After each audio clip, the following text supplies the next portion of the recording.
आज जो हम टॉपिक लेके चल रहे हैं वो है हमारा इनवर्स ऑफ मैट्रिक्स। इनवर्स को रिप्रेजेंट किया जाता है -1 से। तो अगर ए कोई मैट्रिक्स है तो उसका इनवर्स होगा a⁻⁻1।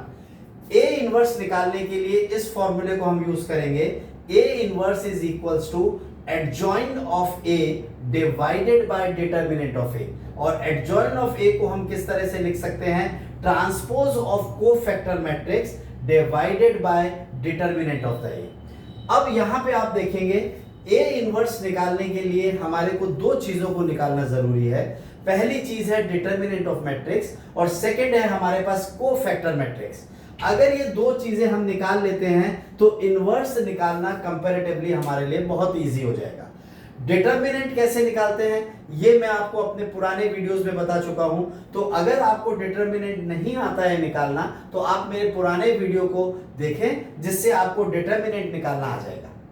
यहां पे मैंने एक क्वेश्चन के थ्रू आपको ए इनवर्स समझाने की कोशिश करता हूं। मैंने एक मैट्रिक्स लिया है, ए इज इक्वल्स टू 3/3 का मैट्रिक्स है। 3/3 का मैट्रिक्स है, मतलब 3 रोज हैं और 3 ही क्या है, कॉलम्स है। These are the 3 rows and these are the 3 columns। तो 3/3 का एक मैट्रिक्स है। सबसे पहले मैं यहाँ पे डिटर्मिनेंट निकालता हूँ, क्योंकि ये मैं आपको बता चुका हूँ इसलिए मैं इसमें ज्यादा टाइम वेस्ट नहीं करूंगा।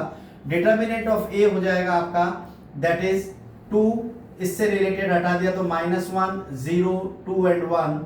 इसी तरह से ये आ जाएगा -1, सॉल्व करेंगे तो आ जाएगा 4, 0, -7 एंड 1। फिर थर्ड नंबर हम ले लेंगे प्लस का 3, यहां पे आ जाएगा आपके पास 4, -1, -7 एंड 2। जब इसको आप सॉल्व करेंगे तो ये आ जाएगा 2, ये आ जाएगा -1, -0, -1, इसको सॉल्व करेंगे तो 4, -0, इसको जब आप सॉल्व करेंगे तो दिस इज 3 और यहाँ पे आ जाएगा 8, -7। जब इसको ओवरऑल आप सॉल्व करेंगे तो ये आ जाएगा 2 इंटू -1, 4 और 3 और आ जाएगा 1 और इसको सॉल्व करेंगे तो ये आ जाएगा -2, -4 प्लस 3, 6। ये आ जाएगा आपका पास दैट इज -3। तो डिटर्मिनेंट इसका जो हमारा निकला है वो हमारे पास निकल गया है दैट इज द -3। तो ए इनवर्स जो मेरे पास डिटर्मिनेंट ऑफ ए आ गया है इसका, उसको मैं यहां पे एक बार लिख देता हूं और वो आ गया है -3। इस तरह से हम लोग डिटर्मिनेंट निकालेंगे। अब कोफैक्टर मैट्रिक्स कैसे निकालते हैं उसको देखते हैं एक बार हम। कोफैक्टर मैट्रिक्स निकालने के लिए सबसे पहले जितने भी पोजीशंस हैं सबका मैट्रिक्स जो निकालेंगे वो कोफैक्टर मैट्रिक्स कहलाएगा। यहां पे 9 एलिमेंट्स हैं, मतलब 9 पोजीशंस पे एलिमेंट्स प्लेस्ड हैं। इन सब के कोफैक्टर निकालने हैं। तो A11 देखो हमारे पास निकालना पड़ेगा हमको A11, फिर निकालना पड़ेगा A12, फिर निकालना पड़ेगा A13, फिर निकालना पड़ेगा A21, फिर A22, फिर A23, फिर निकालना पड़ेगा A31, फिर A32 और फिर निकालना पड़ेगा हमारे को A33। यहां लिख देते हैं हम इसको सब्सक्रिप्ट में 31, 32 और ये आ जाएगा 33। ये सारे हमको कोफैक्टर मैट्रिक्स निकालने हैं, जिसका कि ये सब कोफैक्टर्स कहलाते हैं। जिसको हम एक मैट्रिक्स में रखेंगे तो वो कहलाएगा कोफैक्टर मैट्रिक्स। ठीक है, यहां पे हम देखते हैं कैसे निकालना है। A11 ये पोजीशन है, इस पोजीशन सबसे पहले इस पोजीशन का साइन लिखें। साइन कैसे निकालना है पोजीशन का ये भी मैं अपने पुराने वीडियो में आपको बता चुका हूं। ये पोजीशन का साइन है, क्योंकि ये दोनों मिला के इवन नंबर हो रहा है तो पोजीशन का साइन आ जाएगा प्लस। वापस मैं आपको बताता हूं, अगर ये रो है और ये कॉलम है, इन दोनों का सम करके अगर इवन आता है तो साइन आएगा प्लस। इनका सम करने से अगर ऑड नंबर मिलता है तो साइन आएगा माइनस। तो यहां पे हमने प्लस लिखा है। अब जो नंबर है उससे रिलेटेड रो हटा दें और कॉलम हटा दें तो आपके पास बन जाएगा -1, 0, 2 और 1। इसी तरह से 1, 2 ये वाली पोजीशन, साइन आ जाएगा इसका माइनस साइन, यहां पे माइनस साइन लिखते हैं। इससे रिलेटेड ये कॉलम हट गया, इससे रिलेटेड ये रो हट गई, तो हमारे पास आ गया 4, 0, -7 एंड 1, 1, 3। इवन नंबर, इवन हो जाएगा इनका सम, तो प्लस का साइन बाहर आ जाएगा। ये वाला नंबर है, इससे रिलेटेड कॉलम हटा दें, रो हटा दें, तो हमारे पास आ जाएगा 4 -1 -7 एंड 2। फिर आप देखेंगे 2 1 ये वाली पोजीशन, साइन सबसे पहले हम देखेंगे तो 2 + 1 3, साइन आ जाएगा माइनस का, इससे रिलेटेड ये रो हटा दी, इससे रिलेटेड ये कॉलम हटा दिया, तो हमारे पास बच जाएगा 1 3 2 एंड 1। इसी तरह से 2 2 ये एलिमेंट है, पहले इसका साइन लिखेंगे, प्लस का साइन आएगा, इसका प्लस का साइन आएगा, इससे रिलेटेड ये कॉलम गया, ये रो चली गई, तो हमारे पास आ गया 2 3 -7 1।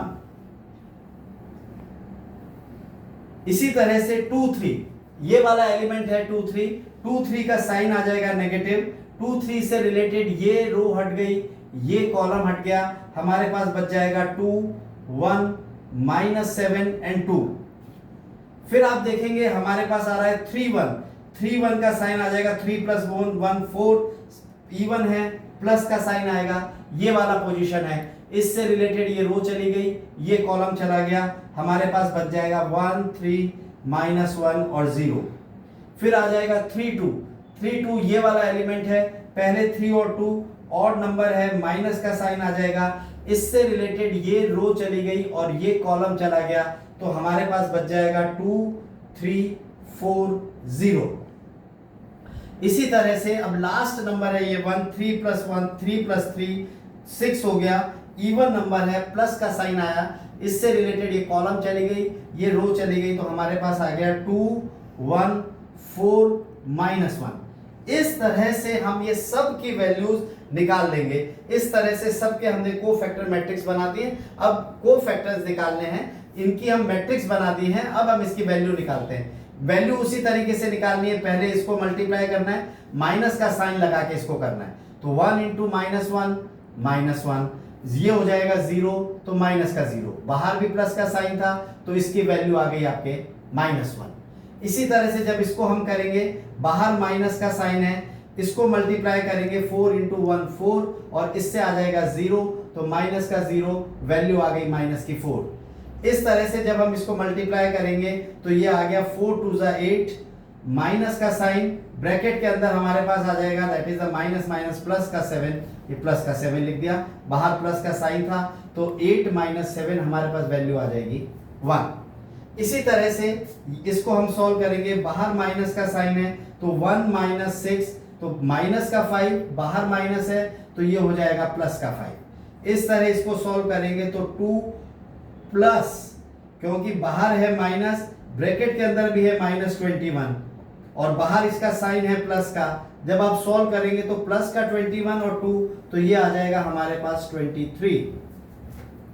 फिर हमारे पास बाहर है माइनस का साइन, जब आप इसको मल्टीप्लाई करेंगे 2 2 4, माइनस का साइन और अंदर है -7। देखिए आप माइनस का साइन अपनी तरफ से लगाएंगे, -7 × 1 -7, तो माइनस माइनस क्या हो गया प्लस, +7 और +4 11 और बाहर ये है माइनस का साइन है, तो -11। जब इसको आप सॉल्व करेंगे, प्लस का साइन है, यहाँ पे आ जाएगा 0, माइनस ब्रैकेट के अंदर -3, जब आप इसको सॉल्व करेंगे तो ये आ जाएगा आपका प्लस का 3। फिर इसको हम लेके चलते हैं, बाहर माइनस का साइन है, तो 0 -12, तो वैल्यू आ जाएगी आपकी माइनस ये है और माइनस ये मिलके आ जाएगा प्लस का 12। फिर एक और लास्ट बचता है, इसको लेंगे प्लस, इन दोनों को मल्टीप्लाई करेंगे तो -2 -4, तो ये आ जाएगा आपके पास -6। इन सारे जो भी नंबर्स हमारे को मिले हैं, हम इनकी रेस्पेक्टिव पोजीशन पे इसको लगा देते हैं, तो हमारे पास आ जाएगा that is the cofactor matrix. तो कोफैक्टर मैट्रिक्स हमारे पास क्या आ गया, कोफैक्टर मैट्रिक्स हमारे पास आ गया that is equals to, number लिखना शुरू करते हैं, -1, फिर ये आ जाएगा -4 और 1, ये आ जाएगा आपके पास 5 23 और -11 3 12 और -6, ये हमारे पास कोफैक्टर मैट्रिक्स आ गया। हमारे पास ये क्या आ गया, हमने इनको इनकी रेस्पेक्टिव पोजीशंस पे रख दिया, तो हमारे पास क्या आ गया, this is the cofactor matrix. लेकिन हमको क्या चाहिए, हमको चाहिए transpose of cofactor matrix. Transpose of cofactor matrix तो ट्रांसपोज का मतलब होता है row will be converted into columns and columns will be converted into row. तो ट्रांसपोज आ जाएगा हमारे पास, transpose of cofactor matrix, transpose of cofactor matrix हमारे पास हो जाएगा दैट इज इक्वल्स टू -1 5 3 -4 23 12 1 -11 -6, ये ट्रांसपोज हो गया। अब इनवर्स के इस फॉर्मूले में पुट करेंगे और रिजल्ट आ जाएगा। तो A inverse is equals to determinant निकला था -3, तो 1 डिवाइडेड बाय -3 और ये लिख देंगे -1 5 3 -4 23 12 1 -11 -6। तो ये हमारा आता है that is the inverse of matrix. Thank you.